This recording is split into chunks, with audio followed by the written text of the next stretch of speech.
अगर अमेरिका में आपको किसी केस में अरेस्ट कर लिया जाए तो आपको पुलिस से भी ज्यादा डर आइस से होना चाहिए। क्यों? क्योंकि हो सकता है कि आपके नाम पर आइस होल्ड लग जाए। ये छोटा सा नोटिस आपकी पूरी जिंदगी को बदल सकता है और डिपोर्टेशन तक ले जा सकता है।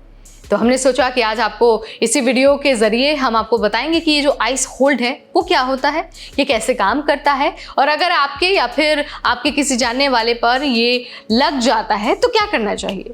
हाय everybody, you watching NBT tech ed and I am your host Neha Upadhyay. ICE hold को इमिग्रेशन डिटेनर भी कहते हैं। जब लोकल पुलिस या फिर जेल आपको किसी क्रिमिनल चार्ज पर पकड़ती है और उन्हें लगता है कि आपका इमिग्रेशन स्टेटस क्लियर नहीं है तो वो आइस को इन्फॉर्म करते हैं। आइस फिर एक रिक्वेस्ट भेजता है कि इस व्यक्ति को अभी रिलीज मत करिए, हमें हैंडओवर कर दीजिए। इसी को कहा जाता है आइस होल्ड।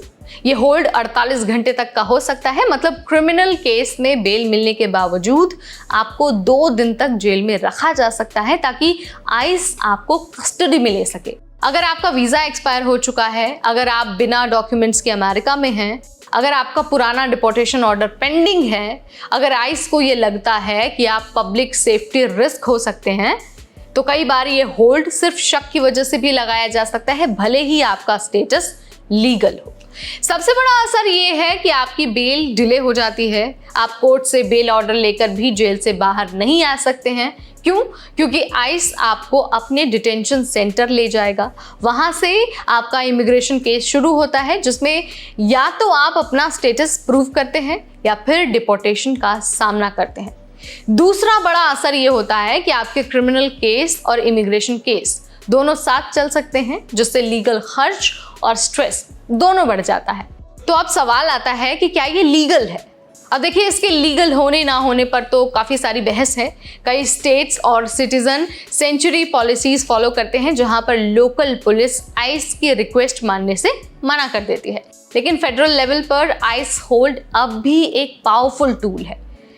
अब आपके मन में ये सवाल आ रहा होगा कि भाई अगर आइस होल्ड लग जाए तो क्या करना चाहिए। तो देखिए, सबसे पहले तो लीगल हेल्प आपको तुरंत ले लेनी है। इमिग्रेशन वकील से तुरंत संपर्क करना है।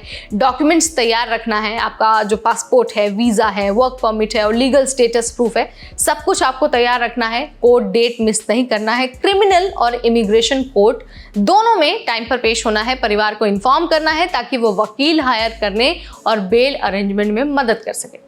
इसके अलावा आपको अपने अधिकारों के बारे में भी जानना है। एज अ इमिग्रेंट आपको पता होना चाहिए कि आपके क्या अधिकार हैं और आपके जो कर्तव्य हैं वो क्या हैं। अब देखिए, आपको चुप रहने और वकील से बात करने का पूरा अधिकार है। आपको साइन करना ज़रूरी नहीं है और आपको कोई रोक भी नहीं सकता है।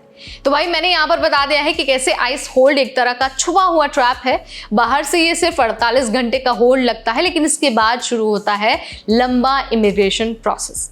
अगर आप अमेरिका में हैं तो अपना स्टेटस और डॉक्यूमेंट्स हमेशा अपडेटेड रखिए, अदरवाइज आपको भविष्य में परेशानी हो सकती है। इस वीडियो में इतना ही। तब तक मुझे यानी नेहा को दीजिए इजाजत। Keep watching NBT tech add.